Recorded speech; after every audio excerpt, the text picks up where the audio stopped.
Hey Facebook, hey, I am happy to be here, excited to hop on. And I'm showing up right now because I'm in a rant. I've been in a rant for about a month, and the rant has been a combination of my personal convictions and being confronted with my own state and attitude towards things pertaining to my responsibilities and in my office on the earth. And I have been sharing bits and pieces of these insights with folks in my community. But I'm going live today to voice some serious concerns I have. I will call this a memorandum and a serious warning to Black women. If you are not a Black woman, I am not talking to you. If you are a Black man, I am talking about your woman, your mother, your sister. And this really is a conversation about us and our community. And I'm about to piss some of y'all off, Black women, because we have been empowered to cut the fool. We have been empowered to show our behind, to roll our neck, to get loud, and to show out on our men. And I am here to express unity with other of my sisters in our community who are doubling down and having conversations in these spaces about submission, about order, and about authority, because we Black women are so out of order that it has created a state of emergency for our community. It has created an absolute state of an emergency, how out of order we are. And, you know, we got sister circles all over the place. We could blame the Black man for a lot of stuff. Like, he's broken and he got a lot going on. But that's not my reason for speaking out right now. My reason for speaking out right now is that we're out of order. And if we want to help our men find their rightful place, if we want to help our men rise above the brokenness of their estate because of things that happen to them too, then Black women, we are really going to have to get it together. One of the primary reasons why I have been able to navigate marriage and my position as a woman in authority, like, let's not sugarcoat the fact that because of my training, because of my licensure, because of my certification, I'm coming and I'm packing power. I pack a lot of power. I've spent a lot of years apologizing for it because I never wanted to be seen as threatening with my power. But I pack a lot of power.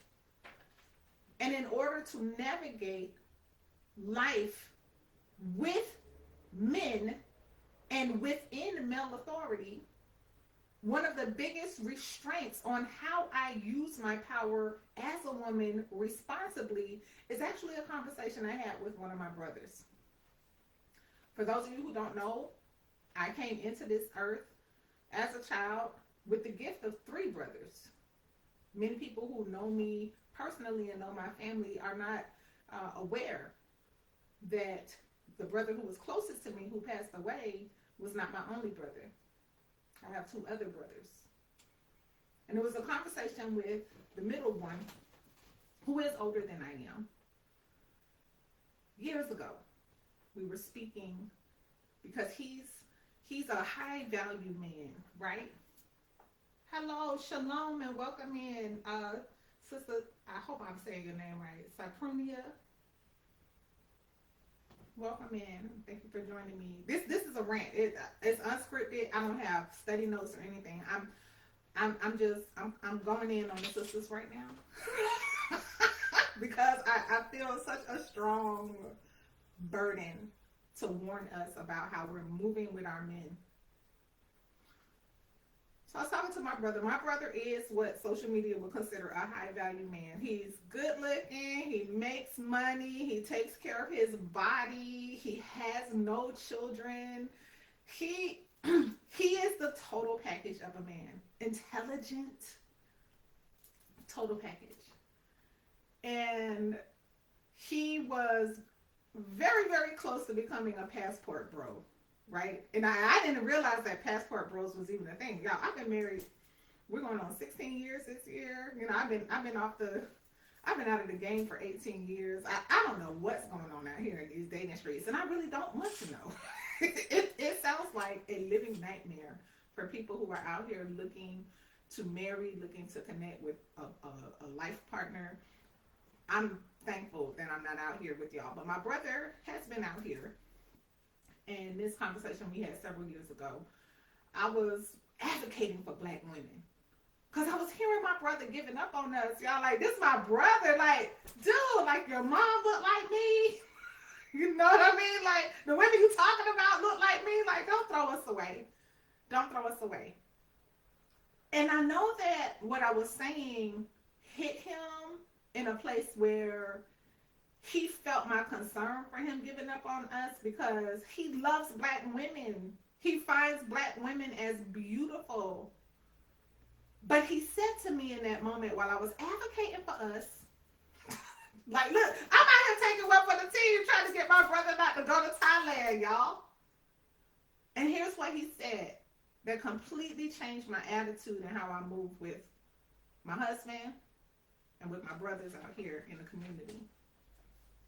My brother said to me, he said, sis, you all have been weaponized against us.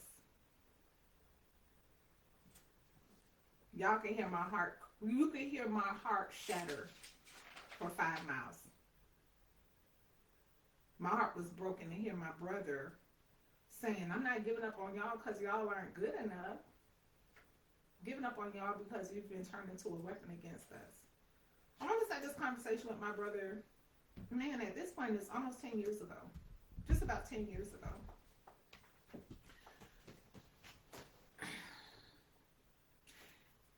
And the reason why we have been turned into weapons against our men is because we don't understand authority. We don't understand authority. So the reason why I've been cut and bleeding, y'all, you ever go to get if you're a Publix customer like I am, you go to Publix, you order a sub, they ask you what kind of meat you want. You want the smoked turkey. They take the chunk of turkey and they put it on the little slicer to slice that meat off. Like, this is what I've been going through ever since this thing was revealed to me concerning legal authority and kingdom government. We don't understand government. We don't understand law. We don't understand order. We don't get it. Like, there's this conversation that's been happening in our community about order. There's a conversation that's been happening in our community about submission. But fundamentally, we don't get the principle. We don't understand the structure. So that's why I want to point something out to you, black woman, concerning created order. Because we have a problem with it. We were going through the academic system, getting all of the best grades. We were getting all of the opportunities. We were getting all of the hand-ups and handouts. And we were being exalted above our men the whole time. And I'm not going to replay all of the conversations that have been happening about what welfare did to us by lowering our man in our eyes because there was more of a benefit to have him outside of the house when it came to making sure that we were able to feed our kids. I'm not going to go down that road. Most of us have had that conversation, and you know where those conversations are happening. That's not what this is. When you read the book of 1st and 2nd Peter, read the whole letter. it reveals some very upsetting and powerful insights about government. And for those of you who are out here in faith walk spaces, whether you call yourself a Christian, whether you call yourself a Hebrew, whether you call yourself any other thing according to biblical precedent, I want you to take the challenge and read the letters written by Peter. The first letter and the second letter. Peter was one of the three that was closest to Yahushua. There were three of them. James, Yahushua's brother. John, the beloved, the one who had the revelation of love. And Peter, the one who was zealous and ready to fight. Peter writes these two letters, and I'm reading the letters, and I'm starting to feel offended while I'm reading Peter's letters. I was feeling offended because Peter starts off by saying, you know, you need to obey your government. And then if you're a slave, you need to obey your master. And then likewise, wives, you need to submit to your husband. So like this the order, like how he laid it all out was irritating me. I'm like, wait, hold up. Wait, let's back up a minute here and let's try to figure out what is Peter on right now. Because see, we were born into a democracy here in the United States. We were born into a representative situation according to the way that this government is set up. Like, there's a First Amendment right to protest against your government when the government is wrong or oppressive. And you can walk off of your job because when it talks about the master and the slave, it's actually talking about an employee-employer relationship. It's not talking about slaves the way that this scripture was mishandled to keep our ancestors in a state of mental oppression. That it was taken out of context. The word slave is actually speaking about you as an employee and the master being your employer. So this is more of an old English type of usage. It had nothing to do with the way that they were telling us to be obedient slaves to people that were destroying our humanity and our captivity.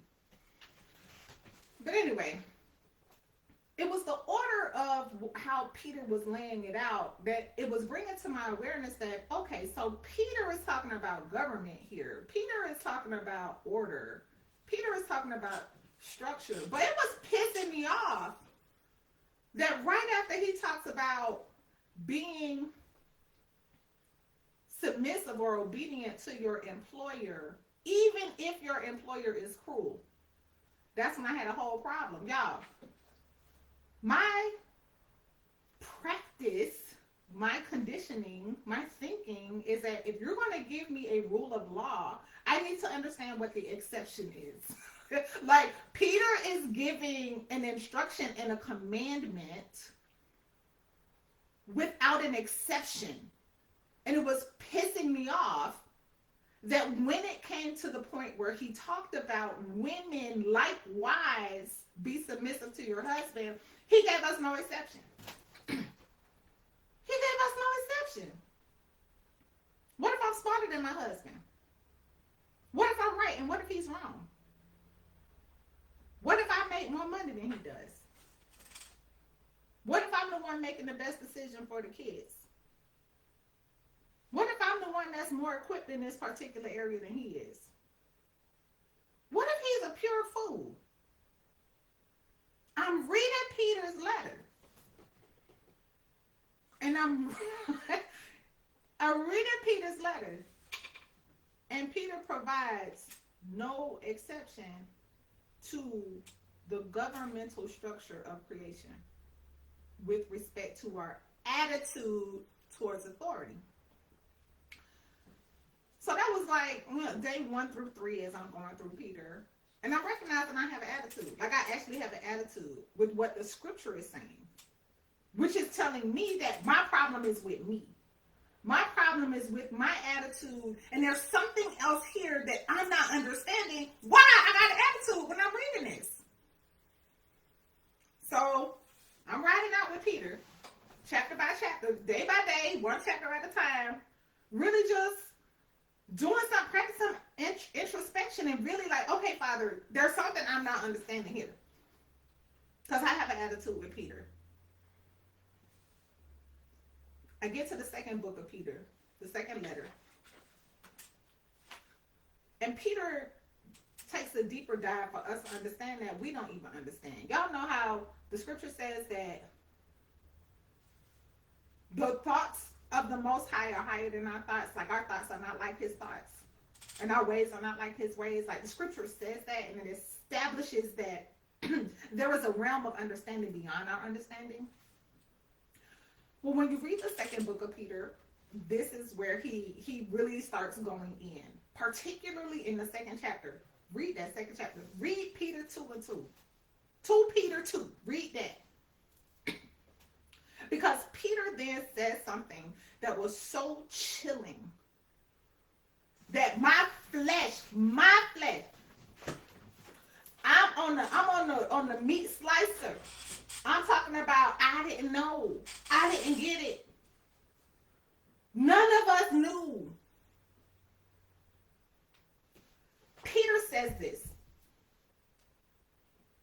The dignitaries of the earth, those who are given authority in their capacity, in their dominion, in their place of authority, wherever there is a dignitary,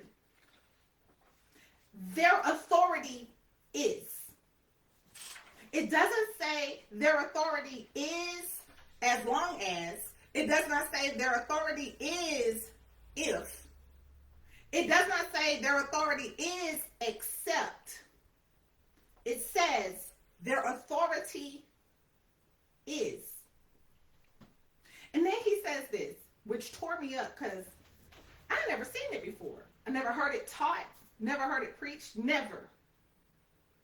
Peter goes on to say that when it comes to the dignitaries of the earth and our ignorance as human beings in the estate of our humanity, we should consider this, that the angels who are of a higher created order and who are mightier than we are as human beings, they know and they understand not to speak evil against a dignitary.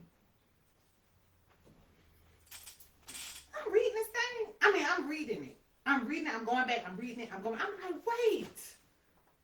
Hold on. Wait. I was born with First Amendment rights. I got freedom of speech. I can say what I want to say about whoever I want to say it about. I was born into a situation where if I got a problem with the POTUS, I can say what I want to say. I can criticize him. But y'all, Peter's telling us the angels know better than that, y'all. And he says that the reason why we do it is that we disdain authority. We hate authority. And he's not just talking to women.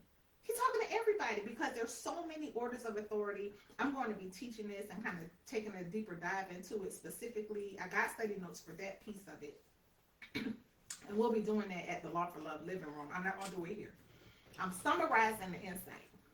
Because my problem is with us black women. We don't understand that we're being weaponized. We are being weaponized. According to this principle concerning authority and the dignities that are placed in the earth, I don't have a right to speak evil against the authority that's placed over my life. You know how many years I talked trash about my husband? Do you know how many years I went complaining to girlfriends about this and that and the pecky stuff that all husbands got going on? And I was out of order. Complaining against my husband. Out of order. Char, you don't understand. My husband is. He did that. that you're not gonna tell me anything I don't understand about your man. I've been working in these family streets for too long not to have seen it all. And when I tell you I've seen it all, I'm not exaggerating. People are enduring and living through and facing and healing through some mess out here. I'm not minimizing that, sis. We're not talking about that, sis. You need healing? I want you to heal, sis. You need self-care? I want you to have some selfish moments to go care for yourself, sis. You need to take some space and figure out your life. Do all of that. But the fact that we are out here trashing our men with our mouth is pure evil. It's pure evil. And I'm the first one to admit my ignorance and operating in ignorance for years because I didn't understand authority for real. This principle wasn't taught to me for real. The angels who are mightier than you, they know better not to open their mouth against an authority. They know better not to speak evil before the throne of the king concerning an authority on the earth. And we do it every day. The way we speak to our sons. The way we speak to our brothers. The way we speak to our husbands. Sis, y'all out here calling y'all husbands German Shepherd husbands? Are you for serious? You out here exalting your station above that man? Are you for real, girl? I want to show you what I saw this morning. I can't even tell y'all the last time I read the book of Esther, but I want you to see what I saw in Esther this morning. Check out Esther too. Because when I drop my sources, y'all prove me wrong. If I'm taking the scripture out of context, if it don't say what I say it say, call me out. Send me an email. Call my office. You can Google me. If I'm wrong, I will come out here and I will admit fault. That's why I'm giving you my sources. So the first one is, you are dead wrong. You disdain authority when you open your mouth and you speak evil out of a spirit of rebellion. It is rebellion. Your mouth. First letter and second letter of Peter. Read the whole thing. But it says he's supposed to honor me. Yes, yes. He's supposed to honor you, yes. And it also says that if he don't honor you, the consequence for his violation of the order is that his prayers can't even get heard. So are you going to trust that the law working in your favor? If he is dishonoring you and he disrespecting you, you don't trust that the king see it? You don't trust that the king going to handle it? You're going to take vigilante justice. You're going to take justice into your own hands. You're going to make him pay for what he did. That's not how the law is set up, sis. The law is set up that if he dishonors you, he got a problem with your dad. So you need to slide your strong behind out the way and let him square up with his daddy. That's what it says. And that's the consequence for him not being honorable in his authority. He don't get away with nothing.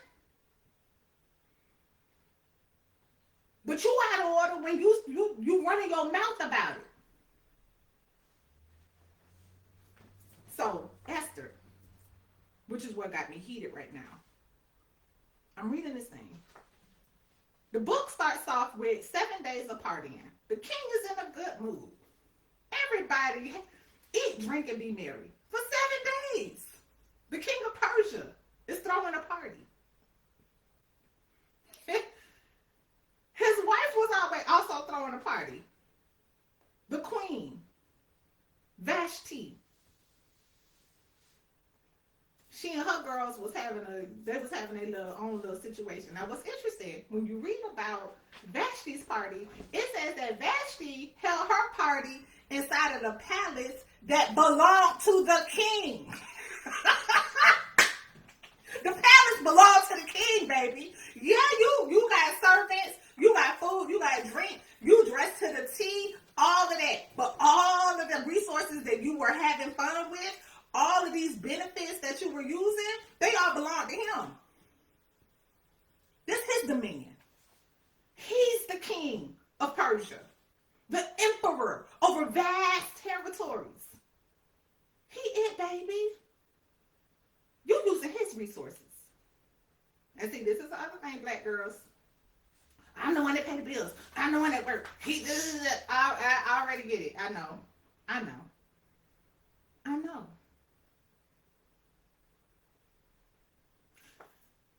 But the queen had her party within the palace that was under the authority of the king. All of the dominion was his. So Vashti, she fly. She's gorgeous. The king, eat, drink, and being married. Bring my gorgeous wife out here. Make sure I need everybody to see how beautiful she is. Because she is my glory.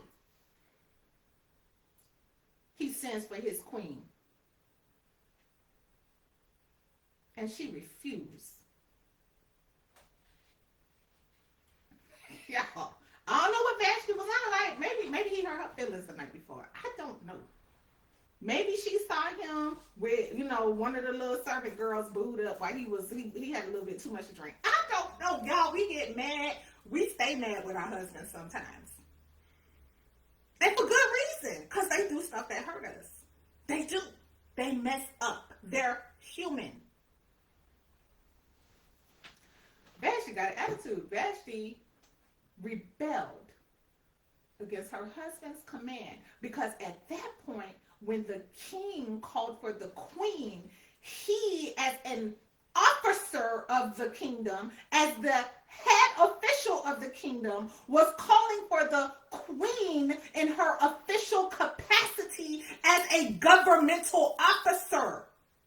Her office was queen.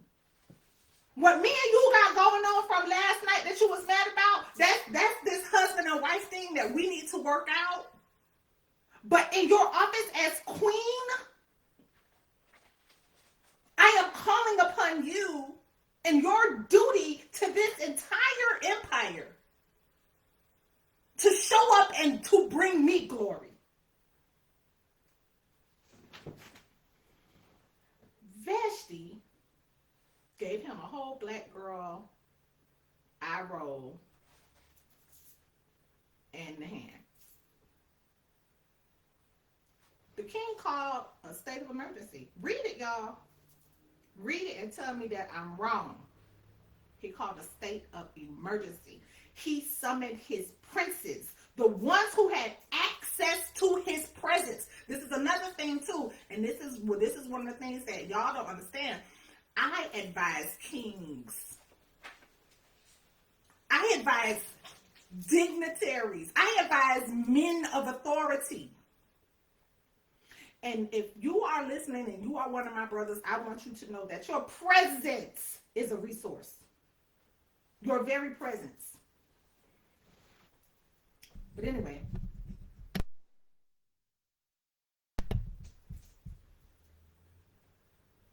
First chapter of Esther says that the king, it's only certain people that even have access to his presence for real. He called a state of emergency because of Vashti's stunt. And his advisors began to discuss the consequences of this open act of rebellion and disrespect for his office. King, all the kingdom gonna find out that your queen disrespected you. Do you know what's gonna happen throughout the land?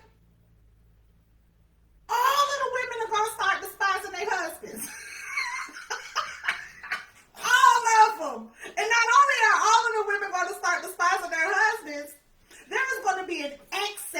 of wrath and contempt between wives towards their husbands. This was the fallout in the land if Vashti's mess went unchecked.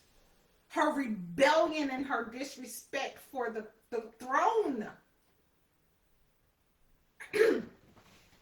Black women, we are living in a land where there is no respect for authority. We are living in a land where men are being dominated to the status of German shepherds. And we are the main weapon being used to destroy our own kingdom. Because we don't understand.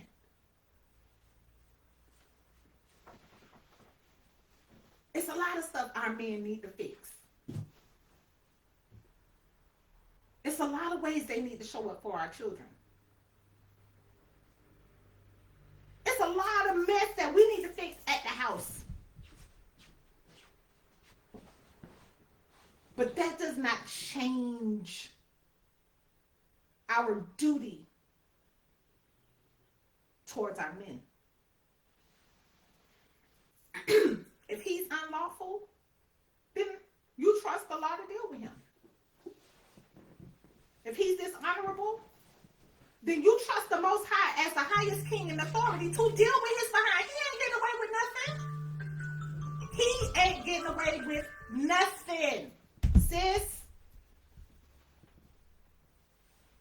But when you step out of the order, you step out of the covering of protection, honey, you about to be swimming against the waves. You about to get caught in the undertow. You about to get sucked into the abyss. Because you're out of order.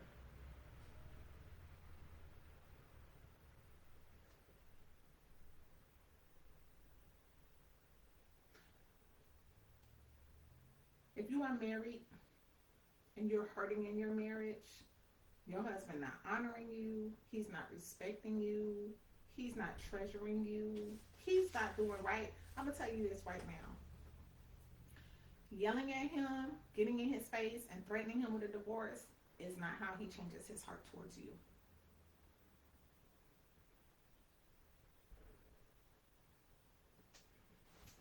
My brother be out here, he says it all the time. He says, women, y'all don't even understand how much power y'all have for real. Esther saved an entire nation with a tea party. She didn't show up like the little cartoon girl. What was the girl name with the bow and arrow? I hate that I keep forgetting her name. Big red hair. She's shooting bows and arrows. She got a crossbow or something. Esther didn't show up in knight's armor with a sword. Like she wasn't. She didn't show up looking like Wonder Woman. She invited her husband to dinner.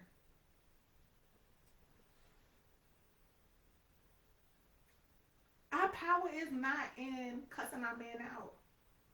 Our power is not in dominating them. Our power is not in making them feel stupid and small. Our power is in building them up and respecting their authority and trusting the king to tighten them up when they dishonor us. I'm not telling you to take mess. I'm not telling you to be a fool. I'm telling you to position yourself to be blessed. A lot of y'all out here, y'all trying to figure out how to get access to the soft life, but you don't want to submit it. You want to be in charge. And you are out of order.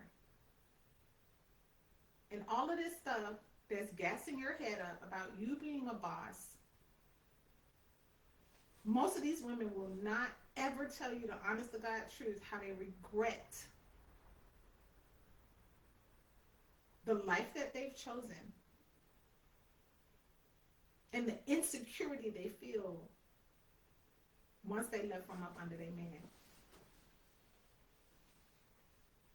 And this is not to idolize men. This is not to idolize marriage. This is not to idolize relationships at all, because that's not the answer. But there is a peace and there is a security that belongs to us as the daughters of the Most High King when we respect his government and when we harmonize with our men and operate within our God-given authority, because we have stuff that we have authority over. Black women, most of us. What would life have looked like if you walked into your parents' room when you were growing up and called your mama by her first name? Didn't we know better? Didn't we know better not to call grandma or grandpa by their first name? Didn't we know better not to call another adult by their first name? We were taught this as children, to respect elders. But somehow everything got lost in translation when it came down to this gender war that's playing out here in social media right now. And that's destroying homes. Because women are taking the bait and wanting the power without submission. You need to sit down somewhere.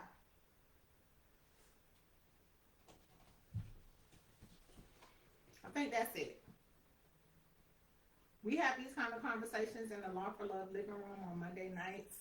It's an intergenerational, intersex conversation where we have learned as a family to respect our elders, to respect our men, and to respect our women, and respect all of the voices that come to the living room to talk about life and living together and how we walk in unity together and how we heal together by honoring each other. Authority is not designed to lord over you. It's not designed to control you. No one can control you. It's about the king and the way he set up the game. Are you going to play by the rules or not? Are you going to win with him? Because everyone who bucks his system, everyone who rebels against his authority, everyone who rebels against his design, gonna catch an L. It's just that simple. All rebels will catch an L on every level.